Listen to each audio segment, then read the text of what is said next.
All right, so welcome to the course for Concordia. I think it's my 6th year, and when I first started, it used to be all face-to-face, and then it went to blended, so we'd sometimes work all together online, and then sometimes we'd work like we do now, where you just work online and you can come on anytime you want.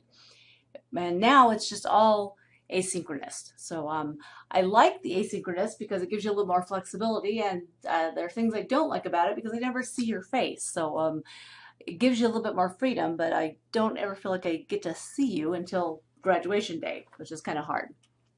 My professional experience is that I was a teacher for 14 years. I taught 6th grade and 5th grade. I love that grade level. I was a staff developer for a long time, and then I was an ed technology and mathematics coordinator. Went back to the site as a AP and a principal. Then became an IT director, a chief academic officer, and right now I'm the assistant superintendent of innovation and technology services for the Lancaster School District, which I'm really enjoying. This is my husband and I. We like to travel, and we get to do a lot more of it now that our kids are all grown up, which is pretty nice.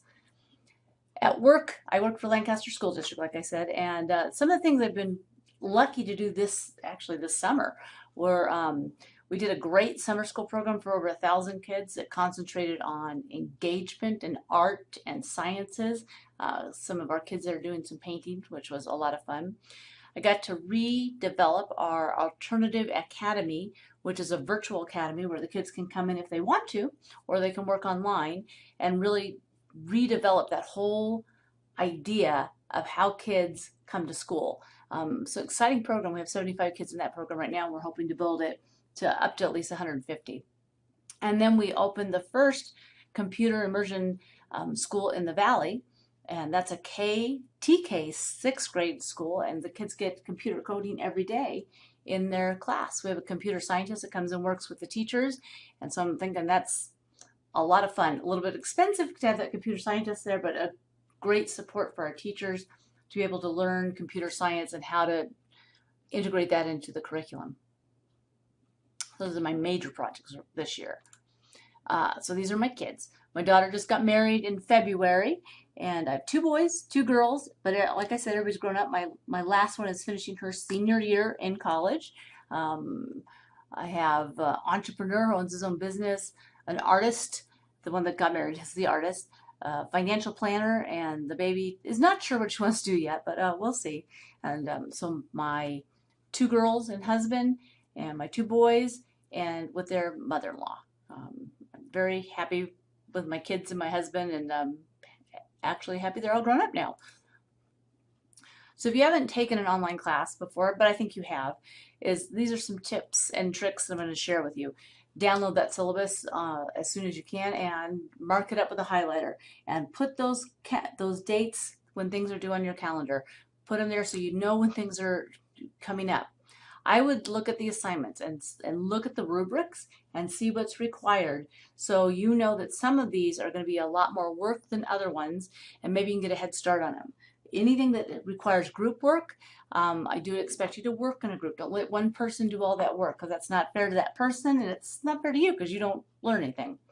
And then try new things. It doesn't have to be perfect. It doesn't have to be beautiful. The whole point of getting your master's degree is to learn new things, not do the same old things that you've been doing. I'd rather you try something new and it doesn't work out great than do the same old things that you've been doing and you didn't learn anything. So make sure you're stretching yourself just a little bit. If you are not familiar with Blackboard, you're going to, on the left-hand side, you'll see different things there, and at the very top you'll see the course syllabus, and you'll see the schedules by week. I've kind of done a clipboard of these. You can look at by week to see what's due, or you can look at the submit assignments and see what's due that way. Either one is a way to do it. You can see your groups. I'm not sure we're going to do very many groups in this course, but when you have another class, you can see the groups that are created by the instructor. And you can send an email either to me through this way, or you've got my email the other way, or you can send an email to your classmates through here. I do want to really strongly talk to you about APA formatting. It's a requirement of the university. So if you look under resources, they've got this APA resources here. If you click on that, it brings you to this one, and it says writing template for formatting graduate papers. If you click on this, it gives you a template. So there's really no excuse not to follow APA formatting, because you make a copy. It will format everything the way you need to have it formatted. It shows you how to do it.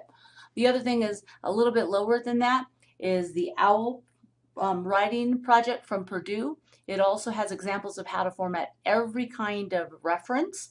So if you have something different like a website, or you get a recording from a radio program, it will show you how to format all of those different kinds of things. So make sure you use those resources, because APA is something that the university requires, and I want to make sure you have those resources. Also, library resources is right here, and you can get really help from the library.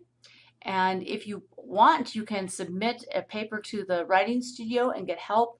Now remember, this is not instantaneous. They need a couple of days. So if you want to submit it, you are somebody that needs some help with writing, maybe a second language learner, or somebody just wants a little extra help, make sure you submit it a couple days ahead of time, and they'll give you some feedback on it. All right, I look forward to working with you in this class this quarter. And if you have any questions or concerns, you're going to email me.